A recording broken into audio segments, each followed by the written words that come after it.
There's a smile. Hello, everyone. Cheyenne O'Bray here, back spreading light and awareness. And I'm honored to have my beautiful empath daughter, Cherokee. She's 12 years old and in the 6th grade. And today's topic really just inspired me to sit down with her this morning and host my first interview. And I couldn't think of anybody better to do it with than her. Being the oldest of 5, you can imagine I am learning as I go, as most of us parents are, just trying to do the best we can, being the best mom, dad, parent figure, and it's interesting and a beautiful journey, but it definitely has been a learning journey for me, and I don't always do it right. And today our topic of discussion goes into listen and silent, and how both listen and silent have the same letters in it. And it really kind of had me stop and think and kind of do a little bit of reflection, and a memory came to my heart of a few months back. It was shortly after I had met my twin flame, and he was over fixing dinner for us, and Cherokee was talking to me, and I remember him coming up and pulling me aside, and he said, you don't have to have the answers to everything, and sometimes you really just need to listen. You're not listening to her. And of course, the familiar past defense side of me wanted to get very defensive about it, but I had to do a little reflection and conviction and realize, you know what, I really do need to be more aware of making sure that I'm listening and not being quick to respond with answers. I think as parents, we always want to have the answer or the fix to a problem, and as parents who are guiding them, it's okay to know that you don't always have to have the answers, and it's most important to really take that time to listen, and not listen to respond, but listen to understand. And I think in our daily lives, even just not as parents, in our relationships, friends, co-workers, spouses, partners, it's really easy to get caught up in forgetting to really be silent and listen to understand, and maybe not even listen to respond with an answer, but the intent of letting them know that we care, and the intent of letting them know that, what they're saying matters and that we understand. And I think that that's a key in really opening up a healthier communication with not only your child, but any relationship you have. And so I just wanted to kind of touch on that today and share some stuff that's really kind of helped me, some stuff that's actually been shared with me through counselors and stuff. Cherokee, she's beautiful and she's vibrant, and she is an amazing young lady, and I have really been blessed to watch her grow. And it's hard as parents sometimes because we get in this protect mode, and she's suffered a lot of bullying at school. She's very tiny, slender, and she gets made fun of a lot for that. And teaching her self-love, all while I'm journeying through it myself, has been kind of one of my top priorities.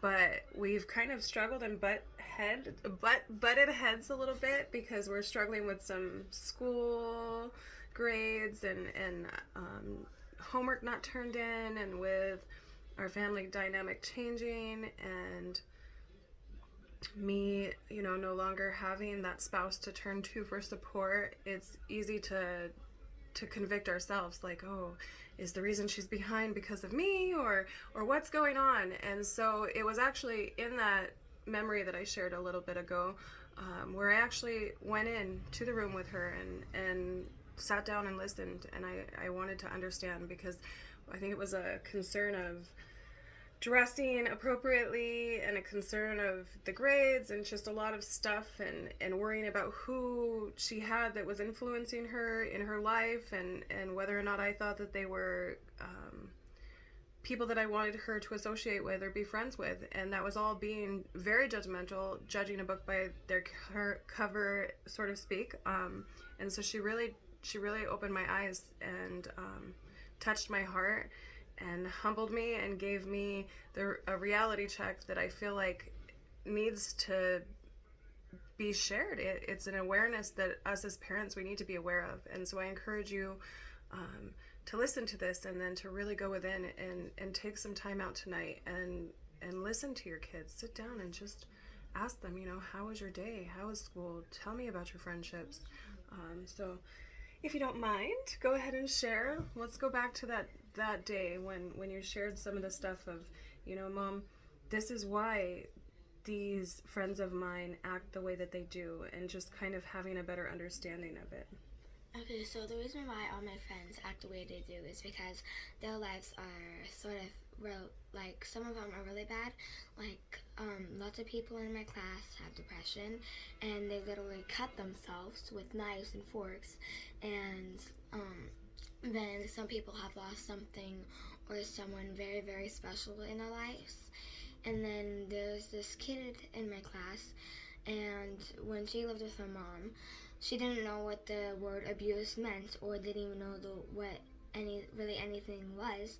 And her mom abused her, and she was like her personal maid, because she did her hair, her makeup, and all that stuff. And when we are doing morning readings, she usually balls up in tears and goes out into the hallway. And after I'm done sharing, I usually go out there and try to make her happy again, and I'll just let her tell me what she's feeling, and I listen. And then like sometimes I have this toy in my backpack that might help her, and then I let her play with it. And then when other people come out because they are really sad because it reminds them of their past, I just let them play with whatever I have to make them satisfied, and to make it to the point where they forget what's on their plate or minds. And you've kind of experienced that a little bit yourself with Mom and Dad going through the divorce. Not as bad. Not as bad. But feelings need to be validated, and it's not always easy to separate school from home life, and I don't think it's even a possible thing to do. And so really just kind of understanding the story behind, and the only way that you can really do that is to listen. And I honestly had no idea that at the grade of 6th grade and the age of 11 and 12, you have these beautiful little souls who have endured so much in just such a short period of time, to the point where that she's sharing the cutting, and that just really, it there are no words to try to explain the feelings that come from hearing something so tragic and sad and scary as that, and how to address it. And do you sometimes feel like that, being an empath, you take on those people's how do you handle that? I honestly don't know. I just deal with it. You just deal with it? Because almost everyone in my school has something really wrong with them, and I just deal with it. And when I'm outside, I try to make them happy again. That's good. That's good. And the dressing thing, let's touch base on that. Like, because I remember it was just a really big struggle for me, and we've kind of touched base. It was very interesting to me that at an 11, 12-year-old age, she shared with me, she says, Mom, I don't feel beautiful. And I can't remember exactly how you worded it, but something in regards to needing to show skin to feel beautiful. And you want to touch base on like that? Help me understand that a little bit. There's this kid in my class, I'm not allowed to say her name, but she usually just stays in her room. And when I went over to her house, when I looked in her closet, everything was like very inappropriate, like had holes up almost to where her underwear shows. She has crop tops, she has see-through shirts and all that stuff. And then she usually once at morning meeting, she said that she likes her mom's fiance than her, because as soon as she comes out like to get food or something, her mom usually like says something really mean, and like that kind of hurt my feelings, knowing that a mother would do that to the daughter. So do you think that she might dress like that because she wants to be seen? I think one of that is I think that's one of the reasons, and then the other reason is because she doesn't have a good enough influence. That's true. That's true. Because she says to her mom, like, she literally is allowed to go on a bus by herself all the way to Fred Meyer and wherever and do whatever by themselves. Well, and you have to understand, too, that as parents, you know, we're all on our own journey in our own place. You've seen Mom grow, and I still have so much growing to do, but we don't always realize what it is that we're doing. And it's just examples, you know, where if we really take the time to sit and listen and understand, it's really key, and I think successful parenting. And so with that, I want to thank you.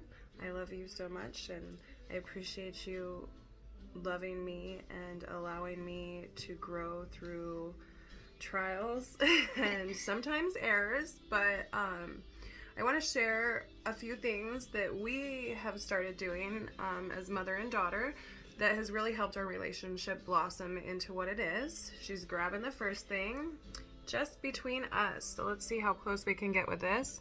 This right here is a journal.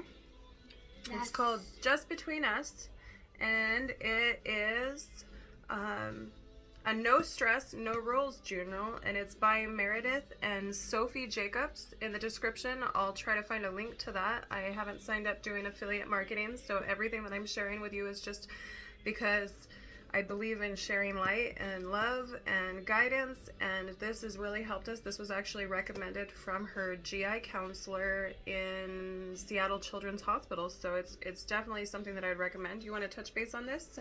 And so when, like, not every single day, but when we're, like, in a big fight, we would write down what we are feeling, and then so each other know what we're feeling, and so when we each know why we're each mad at each other, so then we can fix it.